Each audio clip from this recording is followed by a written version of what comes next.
Welcome to Space Star Story. There are three characters here, Maris, Narda, and Rel. They will competition by Space Star. Please ready to listen. Part 1. Maris was ready, all dressed in her spacesuit except for the helmet. Before she put that on, she took one last look in the mirror.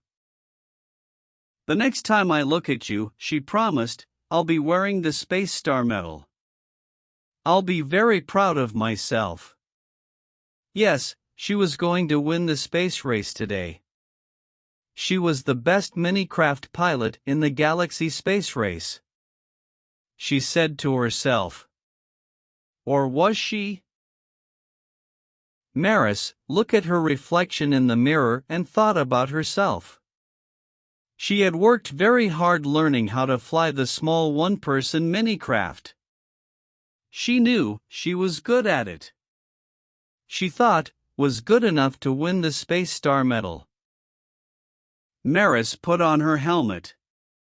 Then she stepped out to the corridor that led to the launching platform. Two other pilots, Narda and Rel, were also walking toward the platform.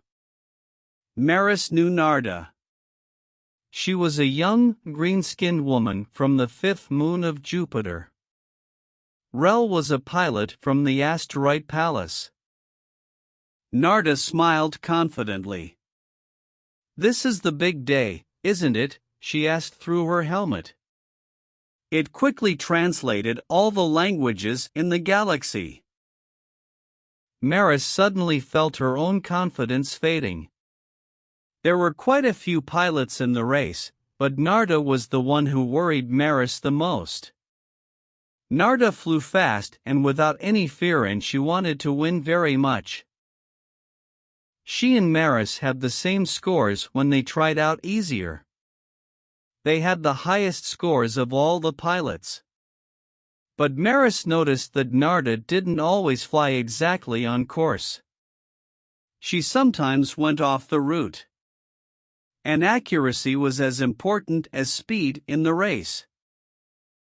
Rel said to Maris and Narda, "This will probably be a big day for one of you. I just hope that I don't embarrass myself." "Embarrass yourself," said Maris. "What do you mean by that, Rel?" Rel said, "I can't really compete with you two. I'm just a beginner. The truth is I'm not a very good pilot." "That's not so," Maris said. "You wouldn't be there if you weren't the best minicraft pilot on Pallas." Rel smiled. "Thanks, Maris," he said. "Anyway, I'll do my best." They had arrived at the door that led to the launching platform. Moment later, the contestants were in their minicraft. As soon as she was inside her small spaceship, Maris checked the control panel. Then she turned on the radio and tested it. "This is number 34, Maris, representing Earth," she reported to the control tower. Maris looked out window of the minicraft and waved at the spectators far across the field. She knew that they couldn't see her. But it made her feel good to know that her parents, brother, and friends from the Earth were in the crowd. She smiled when she thought about how proud they would be when she won the medal. But first she had to win it. It was time for the launching. One by one the minicraft were moved to their places on the launching platform. Then they were sent off into space. Winning did not depend on who arrived back at the base first. It depended on who took the least time from departure to return. Of course, you had to stay on the route. And you were not supposed to talk to the other pilots. Maris saw number 32, Rel, soar off into space. Number 33, Narda, was just in front of Maris. A few minutes later, Narda's minicraft took off. Then it was Maris's turn. Part 2. Maris's minicraft left the launching platform smoothly. Soon she was flying swiftly through space, following the route. Maris saw Narda ahead of her. Narda was making a turn. She was flying very carefully today. That would make her harder to beat. Maris wondered how the other contestants were doing. But she really didn't have time to worry about them. She had to look at her charts to make sure she was following the route. During the next 2 hours, Maris flew around 2 small moons. She thought that she did everything correctly. But then she saw Narda ahead of her flying very fast. Maris knew she would have to pick up speed and pass Narda if she wanted to win. Maris felt confident as she headed toward the final part of the race. She thought to herself, if I can keep doing everything perfectly, I'll win the medal. Narda was nowhere in sight as Maris approached the most difficult part of the course. The pilot had to fly around a moving asteroid that kept going up and down in space. They had to make sure that their ship didn't get too close to the asteroid. If the ship got too close, it would get caught in the asteroid's gravity and would be pulled into the asteroid. Maris was halfway around the asteroid when she saw another minicraft ahead of her. Maris was ready to pass the spaceship when she realized that it was in trouble. For some reason it was losing speed. If it went any slower, it would be pulled into asteroid. Maris lost precious seconds, but she guided her own ship close enough to see the number on the minicraft that was in trouble. It was number 32, Rel from Paul's. Maris pushed a button that turned on the radio. Rel, she shouted into the microphone, what's wrong? Maris knew that she would lose point for communicating with another contestant. But what could she do? Maris. I'm glad you're near. I'm having a problem with the engine, and it's slowed my speed. I can't seem to get away from this asteroid's gravity pull. I may have to land on the asteroid. Maris thought to herself, he will crash. There's nowhere to land. The asteroid is covered with sharp mountain peaks. No, said Maris, as calmly as she could. You must stay away from the asteroid. You can keep your minicraft away from it by making the right calculations. Rel said nervously, I'm not sure I can do all that figuring. Yes, you can, Maris said firmly.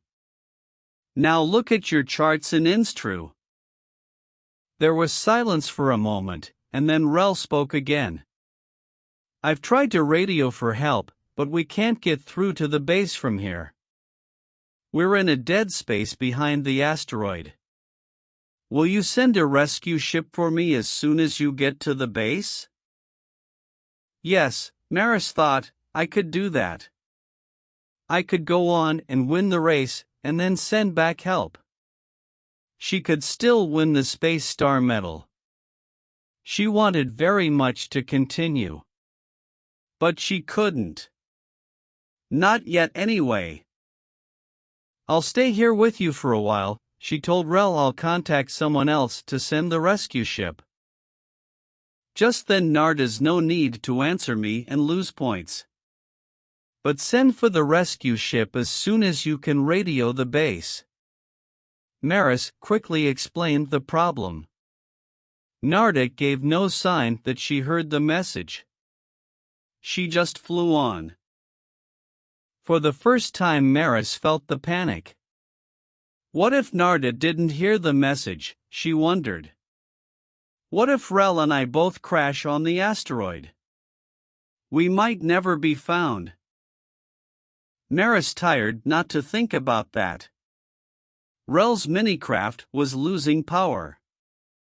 It was moving slowly toward the asteroid.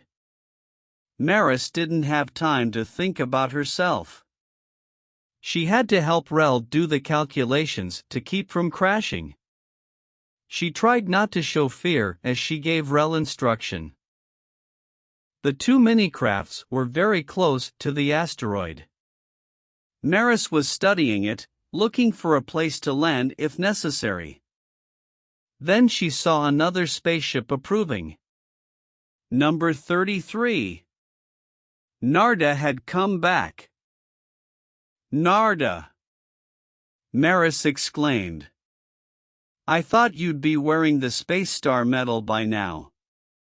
I thought about it, said Narda. But you're so far off course, I realized that I'd better hang around up here where the radio waves can get through. Otherwise the rescue ship will never find you.